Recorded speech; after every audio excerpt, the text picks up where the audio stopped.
Let me give you a little background first. I'm an 18-year-old male, and I'm 5'10", and I'm not the biggest guy, and I've been hearing and seeing things since I was 6. This story takes place in the 4th house I've lived in, now in the 5th, where the activity really started and actually scared the crap out of me. As far as I can remember, my first paranormal accounts were when I was 6 years old, and I heard footsteps inside and around me while I was in the basement, and then something grabbed a stack of my pictures from my dresser in my room and threw me against the nearby wall. It didn't help that there was a dark entity in my aunt's basement that also took the form of a large, imposing man.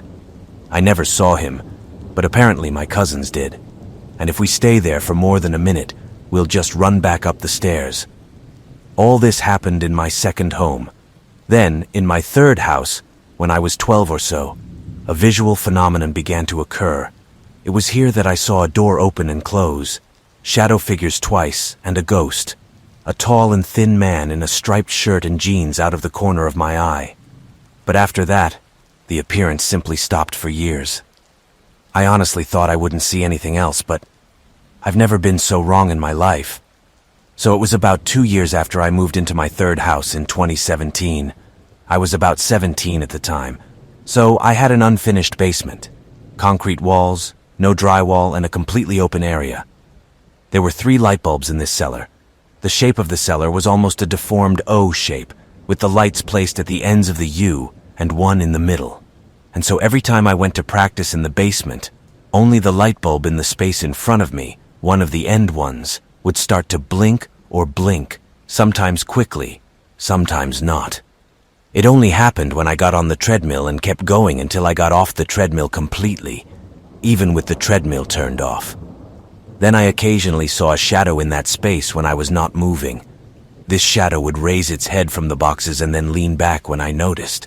My cats, I have 2 of them, also looked around and sometimes looked into space as if someone was just standing somewhere.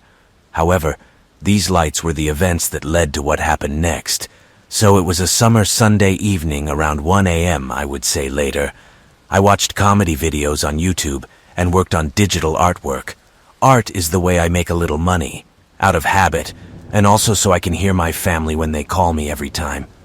I had my headphones out of one ear, and it was practically dead quiet. My cats were with me at the time, and both slept next to me. And after a while, I hear a blood-curdling scream, as if there was a murder downstairs. It wasn't until a few seconds after I screamed and took off my headphones that I heard a woman's voice. Now, as far as I remember, the woman's voice matched the scream and said, "Why are you screaming?" So I'm pretty much at a loss and obviously have to investigate. I walk out of the bedroom and down the hall to the loft and stairs. At first, I tried to reason that maybe my sister was having a nightmare and my mom was awake and checking on her. So I checked her room, which was upstairs, and lo and behold, my little sister was just laying in bed sleeping, having passed out while watching a makeup tutorial or something. Officially out, I head for the stairs and lean over the banister, and I'm just greeted by complete and utter darkness. There was no light from the TV, nothing. At this point, I'm just confused and worried, but I want to go back to my room. So I went back to my bed and continued on the commission I was on. But this time, I unplugged my headphones and worked in silence. My senses are definitely on high alert right now, and about 15 minutes passed before the activity resumed. Surprisingly loud footsteps started up the carpeted stairs and up into the attic, and that's when I was sure I'd gone a few tones whiter. A man's voice came from my left, and I realized it wasn't my dad and definitely not me. So I go into security mode as, unlike my room, my younger sister's room is accessible from the attic. I grabbed the only weapon I had in the room, a knife, as I thought there was a possible intruder in the house. I messaged one of my exes, we are all still friends, who was still awake, in a group chat we had. I told him what was going on, and that if I didn't answer within a certain time saying that it was okay, he should call the police quickly. So I searched the house quietly, and without trying to make too much noise, and I just couldn't find anything or anyone. I checked all levels of the house to see if there was a car outside, an open door, a cracked window, whatever, but there was no sign of intrusion. These events were certainly horrific, but were only the starting point of what was to come. So as the months went by, The basement was the usual flicker and shadow, but I just figured the light was just a wiring problem and tried to figure it out logically. That was until they started answering the questions. So I was messing around one time after I was working out, and I was like, okay, if someone is there, make the light blink twice or something. And to my surprise, he did it on command. However, I never asked more questions because I didn't want to get involved in whatever it was. But it continued, and several times I heard footsteps in the hall, a shadowy figure coming from behind me, another cry one night, and at some point, something touched my hand. In fact, there was so much activity that I kept a log on my phone of the times and dates of these occurrences to see if I was crazy or not. After about a month, I was really shaken up and started cursing whatever it was while I was in the basement, and immediately regretted it. As soon as the last words were out of my mouth, I just felt a strong burning sensation on my thigh, under my clothes. I pulled my clothes back and found a scratch about 5 inches long starting from my thigh and ending just above the middle of my thigh.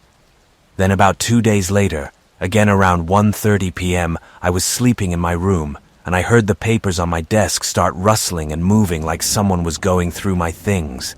I felt that it was my kitty being very naughty, so I looked around. But again, there was simply no one there. I roll onto my stomach and look at my cat lying on the bed with me, and he looks behind me with wide eyes and starts puffing up like one of those Halloween decorations. And then a low growl comes from his throat.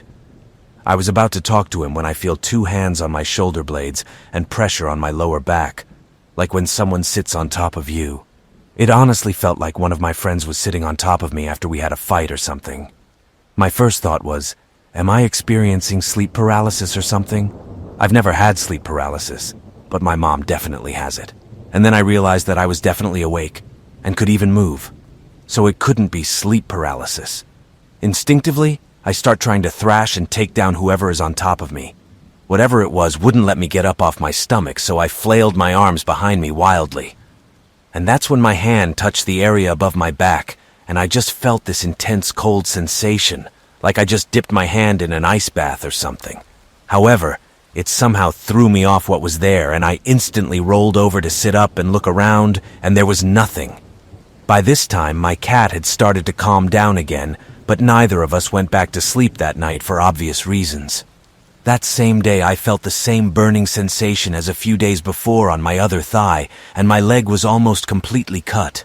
Strangely, it was completely identical in location and length to the previous one, but this time, whatever it did, it actually caused blood. At this point, I had had enough and took every measure possible to keep the thing. Luckily, that seemed to stop him, and we actually moved in 2 months or so later. Everything that was there did not follow me to my new home, and I was able to live 2 years without this experience and be at peace.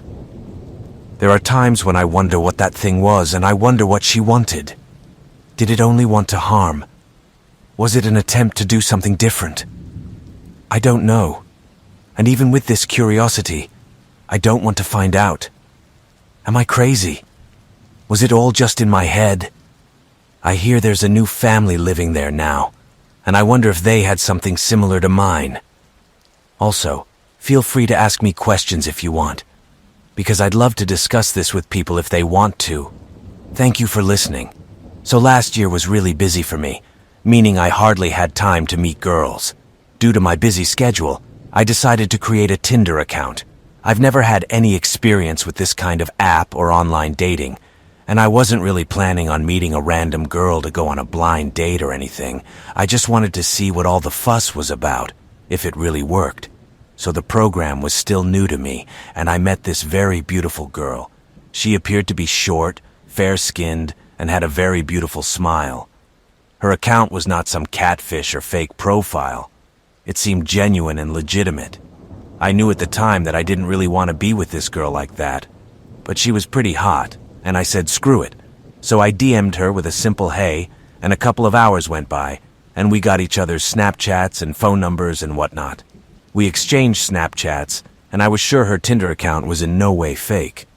I also felt better knowing that somehow. She said she lived in a town that was about 30 miles north of mine. I also didn't have anything planned for the next day, and neither did she. So we decided to meet at her house the next day to hang out. So the next day came, and we planned to meet around 10:30. The next town she's from was about a 45-minute drive from my house. So around 10 p.m., I'd say I decided I should come over. As I was driving up, I got a call, but she told me to come later, around midnight.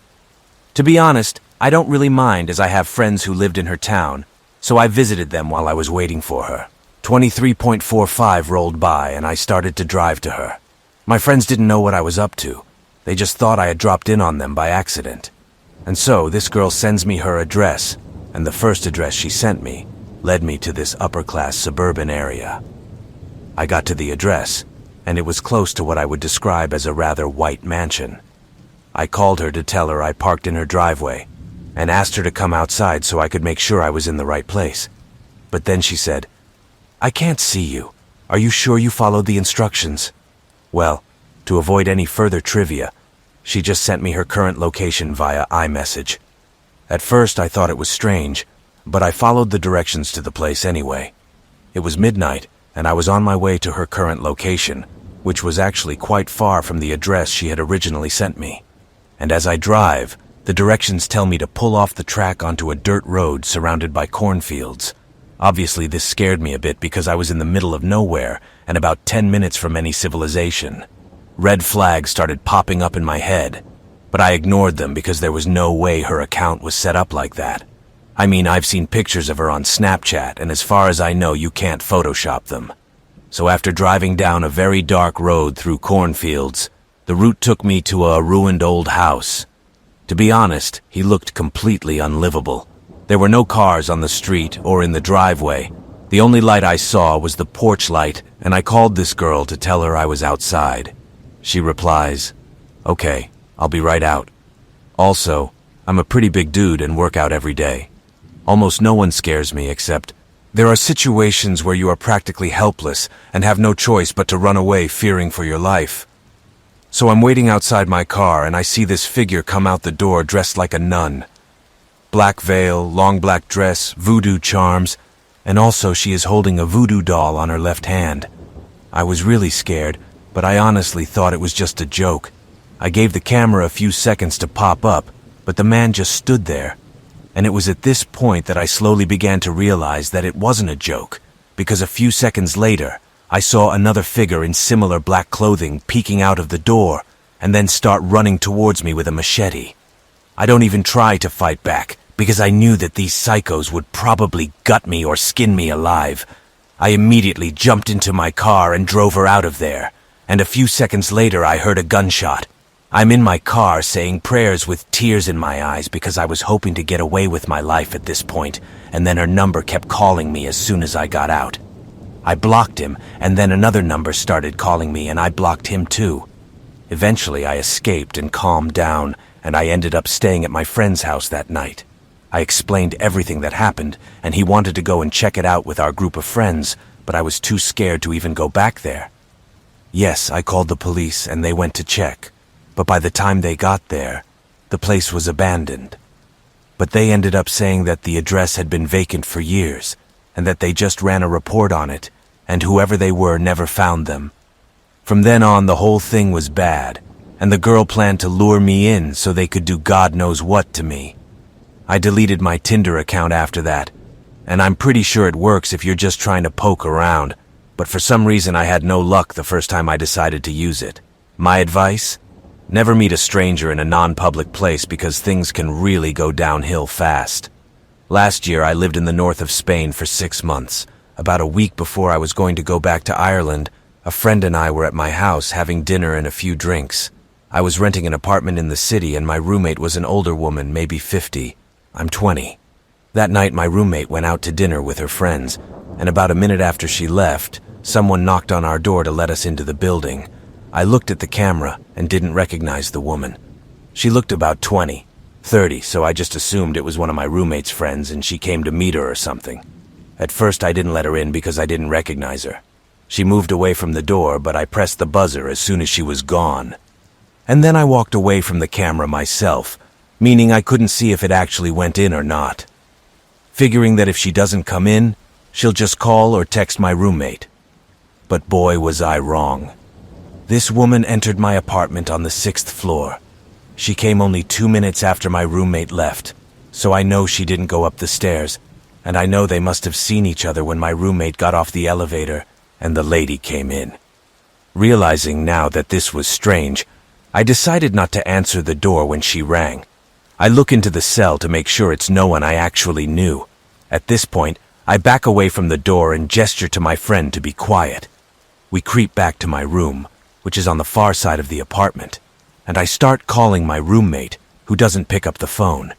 Meanwhile, the lady keeps ringing my doorbell. My roommate doesn't pick up the phone, and my friend just tells me to open the door. In her opinion, this is a woman, so she should be harmless. I tell her she's an idiot for underestimating the female sex. After all, women can be criminals too. But she keeps telling me to open the door and I refuse. The doorbell keeps ringing and I keep looking at the people. And at this point, I realize that if she knew my roommate or was looking for someone in particular, she would have just called or texted them. She didn't take out her phone at all and was also terribly silent. Didn't call any names or ask if anyone was home, and it was very strange for me. I finally called my roommate. She says that she did not expect anyone and does not know anyone of that age. She asks if I'm okay and I say I'm fine, but at least 20 minutes have passed and I know the woman knows someone is home because the lights are on and I understand that's why she doesn't leave. I continue to watch her through the peephole and see her go into the elevator for a minute or so and then come back out again. The elevator is very loud and I probably would have heard it, but I didn't. She just walked in and walked out again. In my mind, that means someone must be in the elevator waiting for her, and that screams to me. Eventually, after about 40 minutes, she finally leaves. I run into our hall and turn on the outside camera, and a woman came out of the building with 2 men, and they all had backpacks. I will be forever grateful that I trusted my instincts that day and didn't listen to my friend because sometimes it's better to be safe than sorry. This story started when I was 15 or 16. My friends and I were on a boring ride because we live in a small, underdeveloped town where there is nothing for young children to do but get into trouble. So we went to a remote part of town and was going to pick up one of our friends. We pulled up and he didn't go outside but was in his father's barn. And when we went into the barn, it was with 3 other guys from school that we weren't that close with. They were like one of those friends that you just happen to cross social classes with or something. One of the guys did bring a Ouija board, and they played with it with no success. I said earlier that my friend lives in the middle of the woods, and I mean it's almost 6 miles from town with nothing but dirt roads and woods around. When they were unlucky, my friend suggested that there was an old cemetery in the middle of the forest. To be honest, I really didn't want to go, but my ride was on, so we stopped at 2 different cars and he showed us the way. We got there and it was a cemetery, but it was particularly small. So we put it on the gravestone, but nothing happened. And so at this point we were all convinced that the whole thing was just mud. But in order not to waste this trip, he took a smoke. I didn't smoke, but I drank. And after a while everyone was sitting in the middle of the cemetery, quite buzzing. I drank maybe 4 beers and went to pee. It was dark outside, so I turned off the light on my phone and headed for the brushy area. Now, when I reached the corner of the cemetery, it was thick and overgrown. So when I saw something behind the bushes, I was very surprised. I called my friends over, and it was the scariest derelict building I had ever seen. It appeared to be an old church of some sort, perhaps early 1900s if I had to guess, and matched the age of the dates on the tombstones. We all stopped talking and walked through the bushes to get to the front. It was about maybe 550 to 600 square feet if I had to guess. It was not big at all. There were branches for a seat and a table. Holes in the floor where all you could see was overgrown grass and holes in the ceiling and all that. Now that we were done checking in, they all suggested we try the Ouija board. When we got together as a group and decided to give it a try, they wanted me to ask a question, and I did. I asked simple questions like, "Is there anyone here? Who are you?" And the craziest thing happened. The thing began to move, and we all thought that each other was playing with everyone, and everyone asked who was driving each other, and we all doubted each other. It went to L, then to H, then to R, and stopped. We were all confused, and we were sure it was someone from the group leading her to do random things. But then Josh, one of the three guys who I said I'm not really friends with, but know him, asked out loud, "Are you a woman?" We were all waiting, and Josh was right next to me. Then he opened his eyes wide and grabbed my hand and squeezed as hard as he could. He didn't say anything, and I said, "Yo, Josh, what's up, dude?" And he just looked off into the distance, and soon after that, he just fell down and was out in the cold. Now I swear to you that I am not making this up. He just passed out for no logical reason. I stared at him in fear, and soon all the light fled from the room as each of them left him there. I still stayed close to him, trying to wake him up. Now I was scared. I just tried to shut off my adrenaline that was also telling me to run, but Josh came back as well and asked, "What the hell?" I immediately told him we were leaving, and we ran out to the front with my phone fuming from the dust around. We ran by the cemetery and saw one of our friends, and as we got closer we noticed that the cars were gone and all our friends had left us. They dropped us off about 2 miles from our friend's house on a dirt road, and then we stopped and both realized that it wasn't our friend who had taken off in the opposite direction a few seconds ago. I'm nervous now that there is probably someone else here with us. We started walking for about a minute, and we saw headlights, and it was our friends, and they asked what happened. Josh and I got in the car and drove back to our friend's house. Josh called his dad to pick us up, and Josh and I never met them again and became friends without them. And that was the last time we ever messed with the Ouija board, that's for sure. So 6 years later, a couple of months ago actually, Josh and I looked around the old site and walked over there, and the church was gone, but the cemetery was still there. We walked around and laughed at the fact that this is what made us best friends, and when we were ready to leave on the way out, we actually found a tablet, and Josh threw it deep into the woods. So to give a little background on where I live, it's one of those late 80s pre-built areas. You know, where a contractor buys land and builds houses in the same style, and people buy them brand new? Such a place. At the time of my first experience, I had lived there for about 3 months, I would say. I was going to lock the car door, turn off the old bug light, and get ready for bed. My house was at the end of the street, sort of in the middle of a big circle in which the road was a circle, so I had a road all the way around my 1-acre property. I went to the car and saw a little girl on the way, maybe 11 or 12 if I had to guess. It was summer, but it was also 11 o'clock at night, so it felt a little out of place. But being new to the neighborhood, I just gave a polite wave and a quick hello. To my surprise, she didn't wave at me or acknowledge me. So sensing she was being rude, I muttered to myself, "Yeah, shit, you too." And then she just disappears. I ran inside, locked the door, and told my wife about it. But of course, she didn't believe me. So skip maybe a year, and I had a kid who was about 2 at the time, and I bought him a swing for his birthday. He played with it as much as he could for a 2-year-old, and then just stopped after a while. One day I was drinking beer and playing with my cousins, and suddenly one of them noticed that the swing was moving. Maybe it was the wind, but I couldn't feel it, and that didn't explain why only one was moving. I brushed it off as a strange occurrence, but then I remembered the little girl, and a few months later, I had an apparition in my house. So my son was growing up, and part of growing up is that you start to feel fear. My son was only 2 years old, but he was quite intelligent. He was always afraid of that one window we had. It was also a window with a swing. I thought maybe he wanted to play on her, and that's why he was crying, but he wasn't. In fact, after trying to offer it to him again and again, he simply refused to go outside and cried and screamed. I put him on the sofa, and as soon as he fell asleep, I moved him to the couch and continued to watch TV until I fell asleep, when suddenly I heard footsteps on the wooden floor. I woke up irritated because I thought it was my son playing and getting angry in the middle of the night. I called him, "Justin, come here, buddy." And the steps stopped. I called again, and my blood started to boil when I noticed he was lying on the 2-seater where I had left him.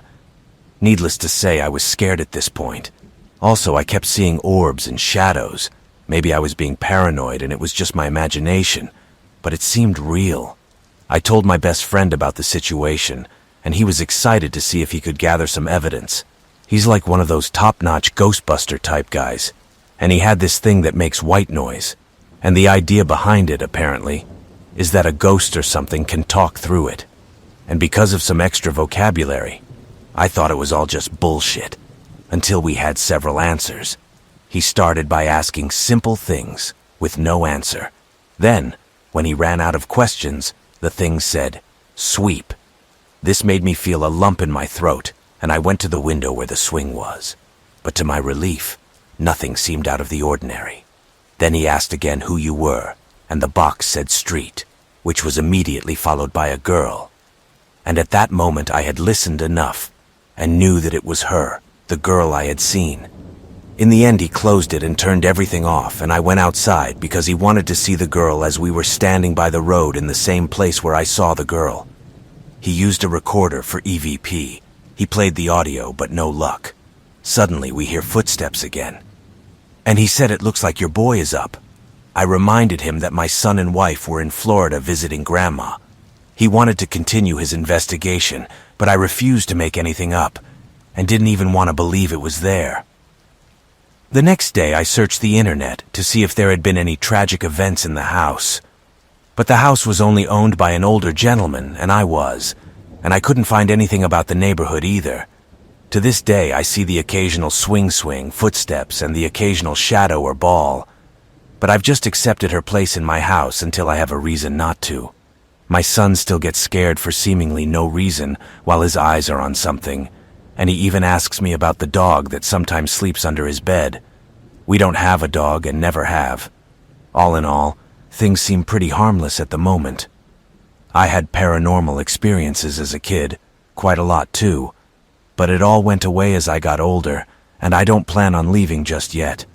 But if my son keeps getting scared, I guess I need to try something without kicking him out, and without killing the thing if that's even possible.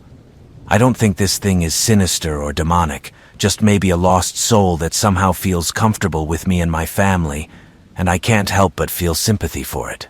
So, a little background. I was a dancer for 6 years and worked in many cities and clubs. At the time of this story, I was no longer a newbie. I was pretty well versed in the industry. I was about 20 or 21, I would say, at the time it happened. It was also in Texas in one of the elite clubs. Honestly, I never imagined that something like this could happen in this place, but apparently I was wrong. So I started my shift around 6 p.m. I like to get there early to meet some of my regulars before the crowds arrive.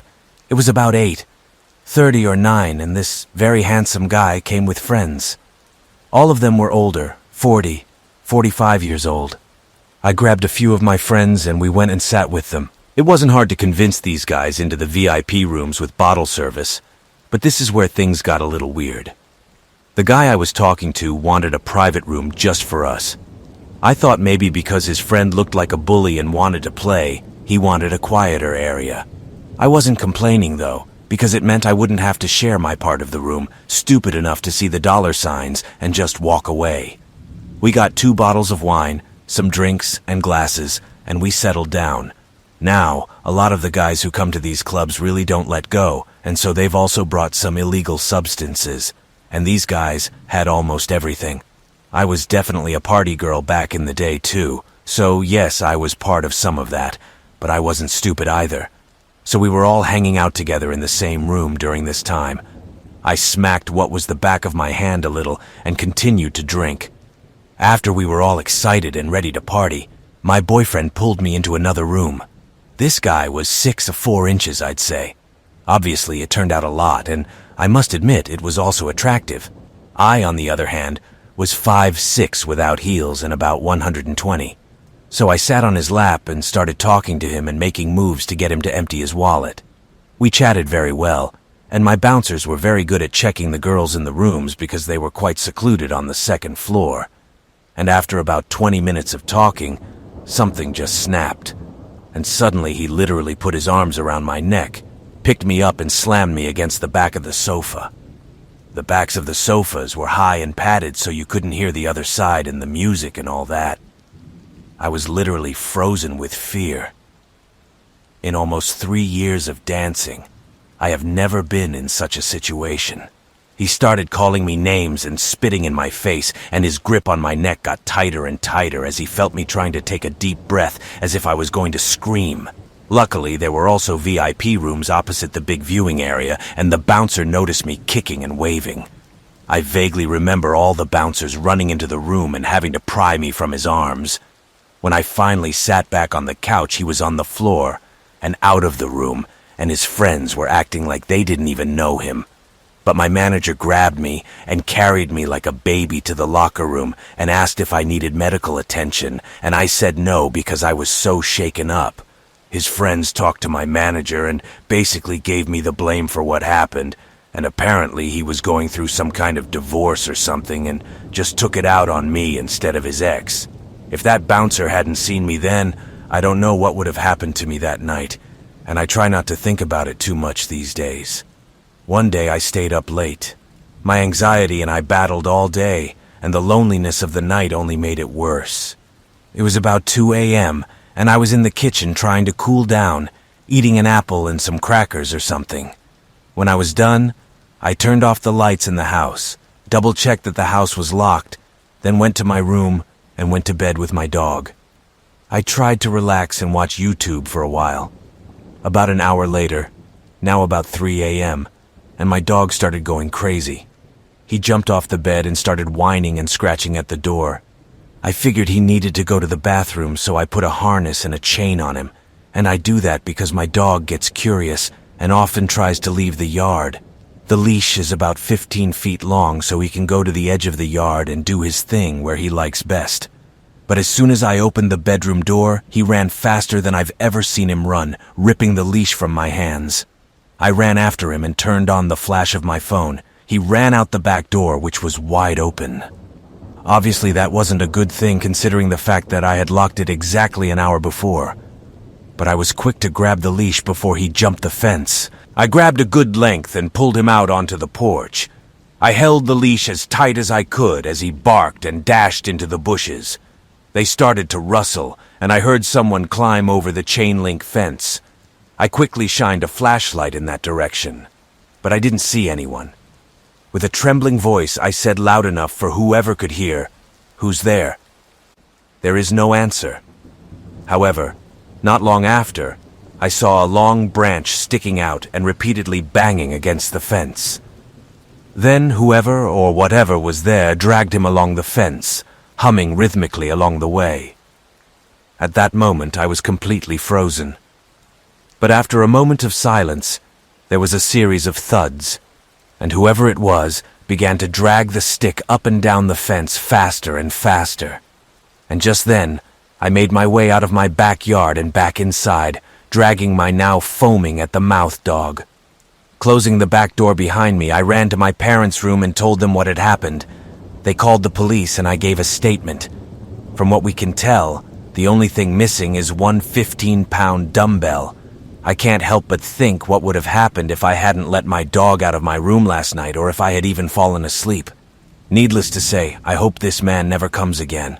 Only my mom believed me, and unfortunately she's no longer alive, so I can't ask her for more details than what I was told as a child. My dad also just never wants to talk about what happened. I used to live in this rented house next to an appliance store from birth until I was about 6 years old. I am 24 years old, and I'm from the Army. It shows how much time has passed. Since it was a small house, and I was the younger sibling and my father worked nights, I slept in my parents' room until we moved. It should also be noted that one side of my bed was against the wall and the other side was facing the doorway, so I remember I had this stuffed cookie monster that I was obsessed with and never went to bed without. If my mother ever hid me without him, I would throw an absolute tantrum until I had a best friend, but everything started to change when I turned 4 years old. My mom would wake up and notice that I would sleep without the plush and that it would be under my bed. Without thinking too much about it, she just put it back in my bed and let me continue to sleep. This went on for weeks until my mom finally decided to ask me why Cookie Monster was always under my bed when she woke up. I do remember saying something along the lines of, "He's my friend, and he talks to me and likes to go for walks at night," or something like that. From my perspective, I knew I was talking to Cookie Monster because I could see his eyes, You know how he has those big white eyes that stick out? Well, I always thought about them as a child. He talked to me at night and helped me get back to sleep when I was scared. My mom played it off as my overactive child's fantasy, but it must have gotten worse over time. So for the next few months, I will have these night terrors. And no, not simple nightmares. I'm talking full-blown night terrors so bad I would tense up and do nothing but scream when my mom tried to rock me. In fact, it happened almost every night. They scarred my younger self so much that to this day, I remember what they were about. I was laying in my bed at night when my Cookie Monster plushie came to life and pulled me out of bed and pulled me under him to eat. In fact, I never stopped having these dreams until I was about 14 years old. That's how scarred they were. About a year after leaving home and moving to a better place, my mom found out the truth behind all the ordeals. One night, she woke up to some noises and heard me talking to Cookie Monster in the living room. You might be expecting me to say she saw me talking to a plushie, but you'd be wrong. You might even expect me to say that I was in my bed and there was only a plush in the other room, but again, you'd be wrong. And reality is much, much scarier than any fictional story. What she saw instead is far worse than any paranormal crap you can see in any movie theater. Because instead of a possessed doll, she saw me standing there talking to the darkness. My mom instinctively turned on the light, and as soon as she did, two old guys ran out of the now wide-open front door. The only thing I remember from that night is my mom holding me for dear life as my dad and the police broke into the house. What scares me to this day isn't that I was talking to two random strangers that night, but what scares me is that I've been talking to these people for months without even knowing it. I talked to people who kept breaking into my house every night. They broke in for months without kidnapping me or stealing anything from us. What scares me the most is that I still don't know what they plan to do with me. About 10 years ago, I was helping my sister and her husband move into their new apartment.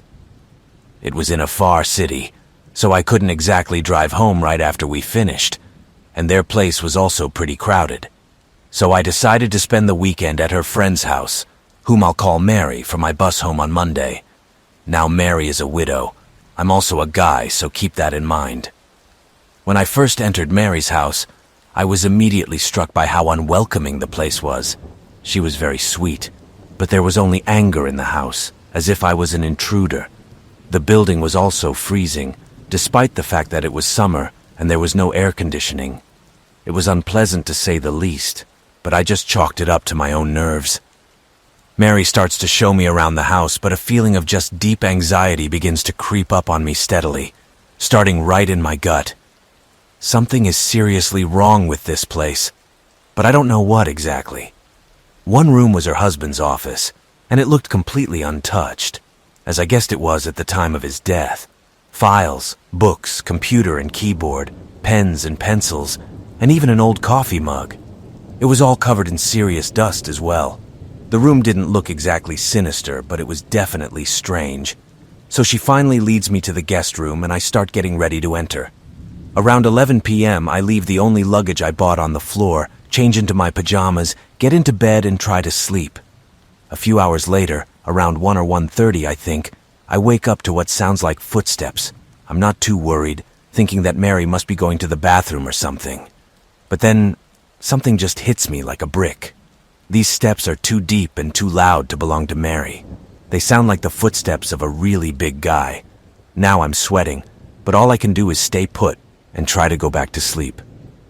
For a long time, all I could hear was the steady footsteps of a large man outside the door, and I swear to you at some points it felt like whatever was just walking into the room. Eventually, though, I wind myself up and go back to sleep, reminding myself that the paranormal doesn't exist. I wake up again at about 3 or 3.30, and this time it feels like someone or something is pinning the covers from under the bed so I can't move.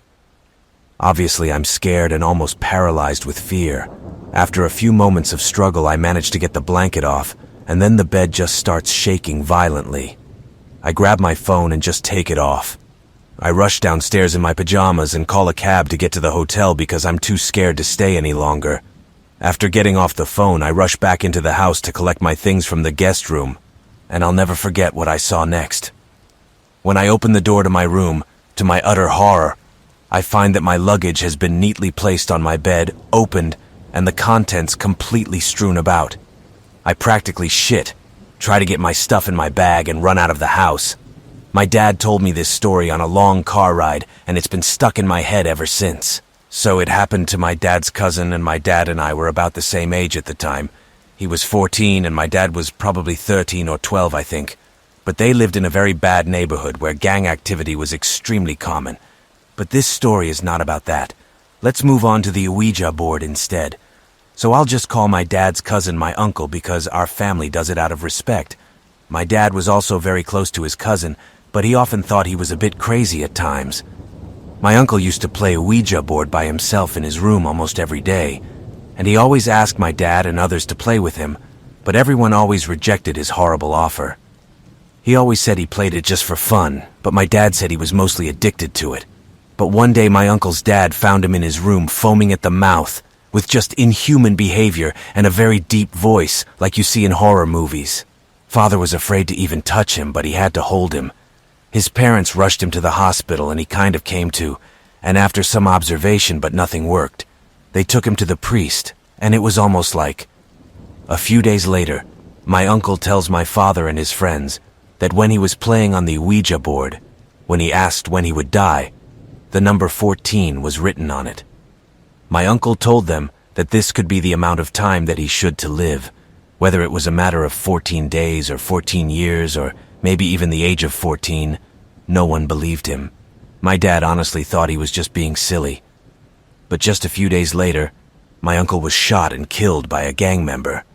Eventually, my father remembered, talking to his friends, that the board actually told him 14, and he did die at the age of 14. Coincidence or not, no one wanted to believe that the Ouija board could have predicted his death. I hope you rest in peace, uncle that I never got to meet. No one ever believes me when I tell them this, except for the few people involved. My dad thinks we're too imaginative, even though my mom and I will tell the same stories at different times without ever talking to each other. But anyway, here's what I have to do. So my story started when I was about 8 years old. My parents bought an old farm that is over 100 years old. We found newspaper clippings in the wall when it was renovated in 1864. I had 2 brothers at the time, and we were all playing outside and they tended to pick on me. So I decided I was done with it and went home to chatter like a year-old does. I yelled at my mom a few times and finally came back, "What is it, dear?" Not seeing her though, I shout, "Where are you?" I hear the voice again, "I'm here, dear," but I can't see her and I call again. This is repeated about 4 times, and as I get closer and the voice gets louder, I passed by the window and looked at Mom and Dad working on the tractor in the distance. My heart immediately jumps into my throat and I record him outside. My brothers are exactly where they were when I walked in, so I know that not one of them was messing with me. I have been hearing voices and televisions for years. There are constant strange noises throughout the house, but let's say I hear things increase a bit when I'm about 17. My parents went out of town for a few days, and one evening my friends came over. The night starts off fine. We play video games and everything is fine. 2 of my friends need to use the bathroom at the same time, so one goes downstairs and the other stays upstairs, since there are 2 bathrooms in the house. The first friend comes back from the bathroom and says, yes, very funny guys for the 3 of us in the room. We obviously have no idea what he's talking about, he said, but banging on the door and making weird noises while I'm peeing is so funny, guys. But we're all really confused because frankly we haven't moved. He doesn't believe us but sits down and rejoins the group. And so the other friend comes back from below and has the same complaint. He says we jumped on the ball, shuffled things around, laughed outside the door, and heard us run away when the toilet flushed. We're confused again, especially since we weren't enough to mess with both of them at the same time. The conversation sort of dies down, but neither of them seem convinced that we haven't done anything. A couple of years pass, and for some reason the conversation comes up again. We deny it, and they obviously don't believe it.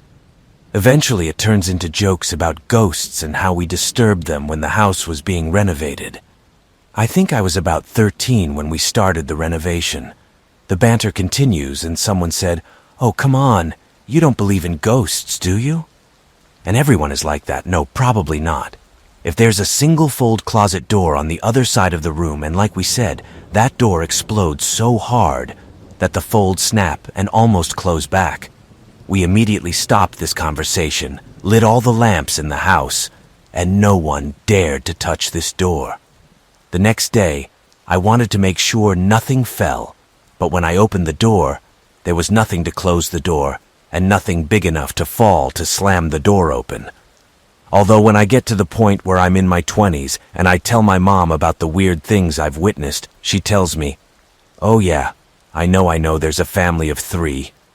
2 little boys, one keeps jumping on a ball or something and the other giggles a lot, and I think is old too."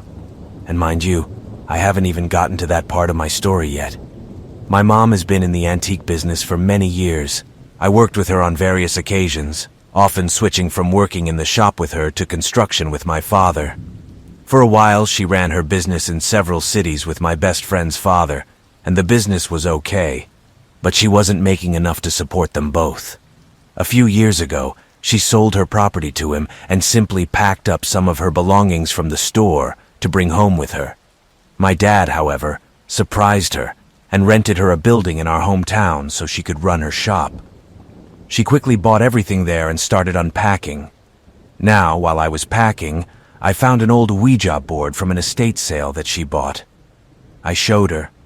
We joked about the awfulness of it, and she said that when she received it, her co-worker played with it as a joke to tease her. Our family isn't super religious, but we don't tempt demons or anything, that's for sure. And she thought he threw it away, but apparently he slipped it into her things as a last-ditch prank. So we laughed, and she threw it in the trash. A few months later, I was manning the front desk when she bought a box of antiques from the attic to lower the price. We started going through it, and what happened at the bottom of the box? Ouija board, still in the cardboard box, tablet underneath, and that's it. I also recognized that it was the same one. The box had the same tears and dents, I remembered. My mother and I looked at each other, and after a long argument, we threw it away again. Well, around 2017. Mom stopped opening the store. We didn't make too much while it was open, and instead started buying out of state or helping them run it, then buying what was left to take to the store that was still owned. And she, like she hoped, became a kind of antique storehouse to sell one day. I believe last week, May 20th, when she asked me to help remove the damaged trash from the store. We started sorting through boxes and boxes of stuff, and moving them into the trailer to take to the garage sale location. As I was shuffling the box to the back to load it, I heard my mother scream out of nowhere. At first I thought maybe she got bitten by a spider or found something valuable, so I set the box down and rushed over to see what was going on, and what I saw sent shivers down my spine.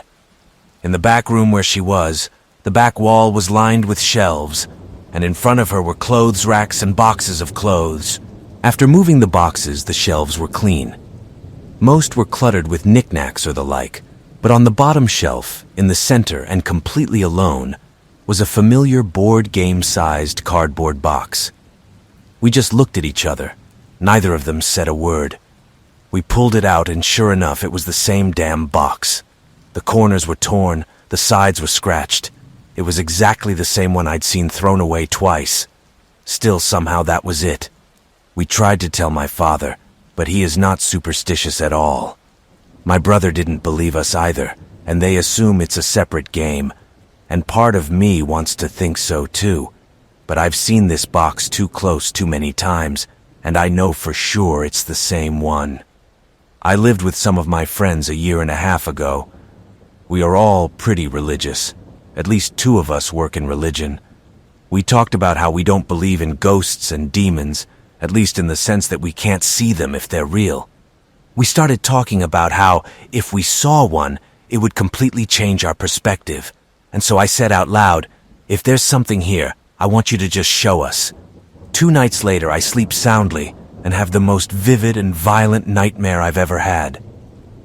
Long story short, I was in my childhood home, we were robbed, and the robber shot my father. Only it was me. I was a thief. My father and I had a very strange relationship, and the details of the shooting brought tears to my eyes. I was absolutely sobbing.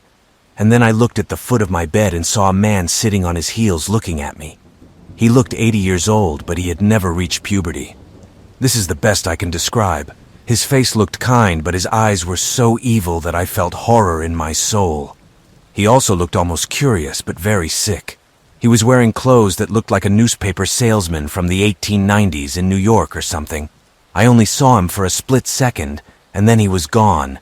But the amazing thing about all this is also that I got all these details in just a split second. Like he wanted me to remember him or something. But here's the crazy part. So I was really scared, right? I went into our living room and watched YouTube and some Twitch for a while until I convinced myself I was half asleep and still scared. I get back into bed, and as soon as my head hits the pillow, my roommate sits up in bed, still asleep, points to the foot of my bed and says, "My name is Who Is This?"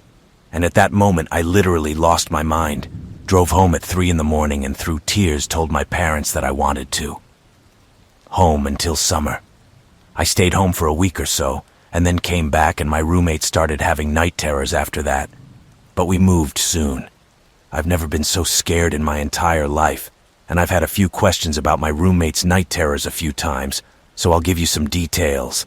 So, we're both fast asleep and he just wakes up screaming. And I don't mean scream, I mean scream at the top of my lungs. If I had to compare it to something, it sounded like an animal in pain. For those of you who have hunted before, it sounded like the cry of a deer after a shot. I got down on the floor. He was just sleeping on the mattress and tried to calm him down.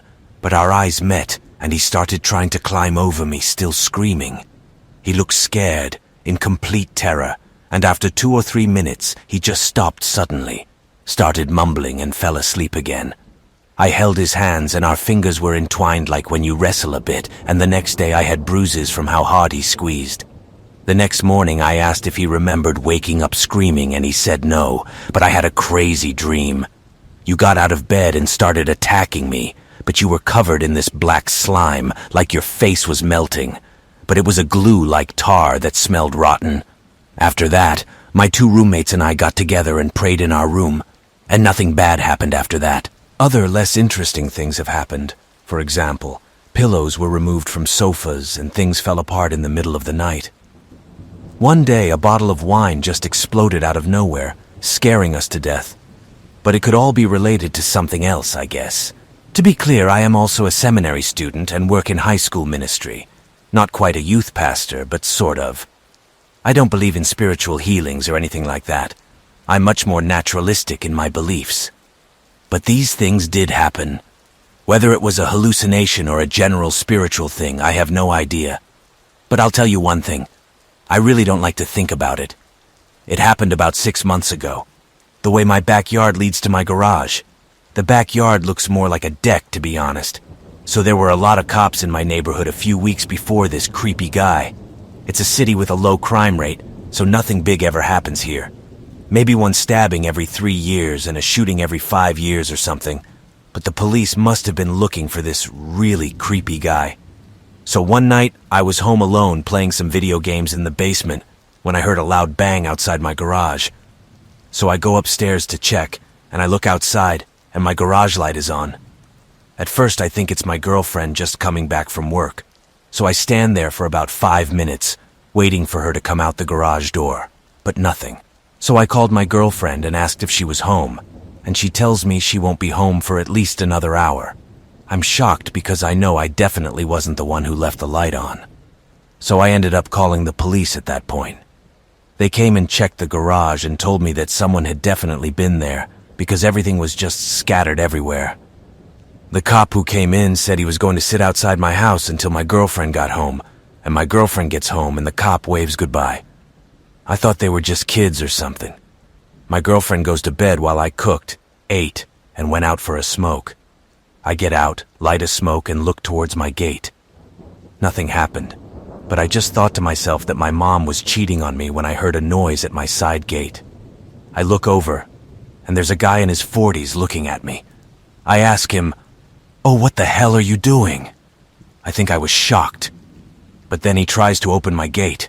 I threw my smoke at him, ran into the house, and locked the door. I called the police again, told them what happened.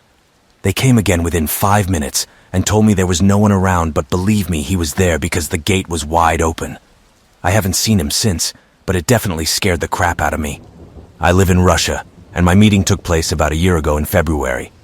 I walked along the embankment around 10 p.m. It was already dark. There was no one there. There is a road that has 3 levels, a large street. Then it descends to a smaller one, and finally embankments that turn into a small path through thick snow. Thus, imagine walking through an industrial area with almost no streetlights, no people, and a small forest to your left and a river to your right. Here I was walking along the path when I saw a man, and his whole appearance immediately alarmed me. He had skis, but he tried to walk as if without them. He was up to his knees in deep snow. I saw how much effort he had to keep from falling and keep moving, and there was no way to avoid this man, because the only tiny path through the snow goes straight there. And he was looking at me, smiling. I'm not sure if it was predatory, but something about that smile was just weird. I thought if something happened, I could push it and just run away, and kept moving. When I was around him, it happened. It only took about 3 seconds, but I was following his every move with my side vision when at one point he just disappeared. There was nowhere to hide, and the trees are 100 meters away, and there was no way to hide in the snow because you could still be seen, and he just wasn't there. I turned my head a little in that direction when I grabbed something right behind me, and the only way I can describe it is like a stick man. He was completely black, about my height, maybe a little taller, about 190, and very thin, but with a big head, no neck. He stood in a very menacing pose, with his arms out to his sides like an animal preparing to attack, and this number, frankly, looked like a picture printed right on air. Seeing this, I turned my head and just started running to the second level of the road. When I got there, I looked around and this thing was peeking out from behind a tree, and when I spotted it, it hid behind it.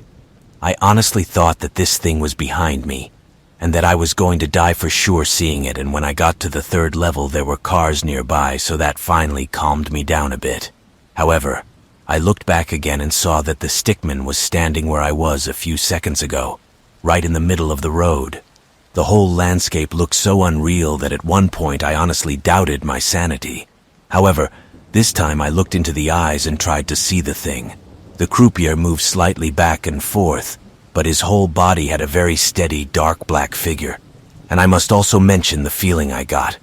I've seen some pretty awful videos in my time, and some people say that when they see things like that, they feel like you shouldn't see it. I've had something similar, and my survival instincts were washed away, but my mind kept telling me to just run. I also felt that you finally found me. Imagine if you are playing hide and seek and your cousin is very slow to find someone, so you sit in your seat for about 20 minutes, and at first you feel the fun of the game, but it gets boring later on, so when your cousin finally finds you, you're kind of relieved. It was a strange feeling, but all I can say is that it felt like something was trying to stop me from leaving, because at some point there was a slight desire to approach it and become friends. However, it was obvious that this thing was following me, and the fact is that I lived quite close to the place. To be honest, I didn't know what to do, whether to wander the streets to hopefully lose him, or to go straight home. But this creature would know where I lived if I did, so I decided to run safely and immediately without looking back. And yes, that was the end. After a while I lost sight of him, did a few more turns and whatnot, and then just went home.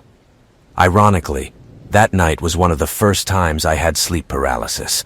I remember lying in bed listening to the sound of the water coming from my fish tank when it suddenly stopped. I immediately thought that someone was trying to get my attention, so I opened my eyes and saw the same black figure next to the bed. And when I saw that, I thought that was it. It was the end of my life. I literally saw all of my 17 years flash before my eyes, and this figure was just standing 3 feet away from me, and then it turned into a fog or mist or something, and something began to fill my lungs through my nose and throat, and when this fog was completely in my body, I just woke up, or maybe I didn't sleep at all. I really don't know what happened. The thing is, I haven't noticed any difference in myself since then. so all I can put it down to some kind of hallucination or sleep paralysis or something. This whole meeting was really unlike anything I've ever heard in my life. It's one of those things where you just haven't experienced it before, so you don't really know what to think or feel, and you're just overwhelmed by curiosity, for lack of a better term. However, I often ask myself, if I were in the middle of the desert one day and approached a random person with skis and then disappeared the next moment, would anyone notice? Did this dream mean something, or was it even a dream? I barely remember the man's face, so that's kind of significant. S for finding lost people, I guess. And obviously, is it inside me or what? Are you waiting for something? I just don't know what to think about all of this. And yes, English is not my first language, so please bear with my mistakes. However, I can assure you that all of this is completely true, and I have not added anything. I told this to only 3 people I knew, and no one believed me, which I must admit was not surprising to me. So yeah, if you've run into something similar too, I'd love to know. It happened when I was 16 years old, when I was visiting my grandmother who lived in a small town in Poland. Just for context, it was summer, and my family wasn't with me. As you can imagine, living without my parents for a short period of time, although my grandmother is really calm, was pretty much a dream. I could stay outside as long as I wanted without my parents' permission. Now, at 16, as almost everyone knows, you feel invincible. You really don't realize how many screwed up people there are in this world. And because of this mindset, I didn't worry about walking alone at night. The day this story takes place was really hot. I remember going shopping and hanging out with friends until about 8 p.m. when it started to rain. Instead of going home quickly, I decided to visit my aunt, play a little with my cousin, and go home when the rain stopped. Well, I sort of lost track of time and ended up leaving her house around 10:30 p.m. At this point, however, the rain had mostly stopped, and since this kind of weather was my favorite, I declined my aunt's offer to drive me back, telling her I was taking a taxi. I'm still amazed that she actually believed it, but maybe she just didn't care. Anyway, I went ahead and called my grandma and told her I'd be home in about 30 minutes, but didn't tell her I was going alone. If there was one thing that scared me, it was the huge railroad tracks that I had to cross to get to my grandmother's house faster. So I decided to take the longer route that day, around and through a nature reserve. I don't really know what to call it, but that would be my best guess. But I enjoyed the walk in the light rain. Yes, until a long metal bridge came into view, because when it all started I saw the strange man is just standing there. It was a small, quiet town, so people weren't often here this late, but I wasn't immediately scared, just cautious. I could only see his back, but he looked like almost any guy you'd meet on the street. He didn't seem to notice me either, and I didn't care. I pulled away, looking at the trees to my left, but when I got to the beginning of the bridge, the man was nowhere to be seen. I suddenly stopped in my tracks and felt a really ominous feeling. This man could no longer be out of sight. It would be impossible for him to move that fast. He would have to run away, but I didn't run away.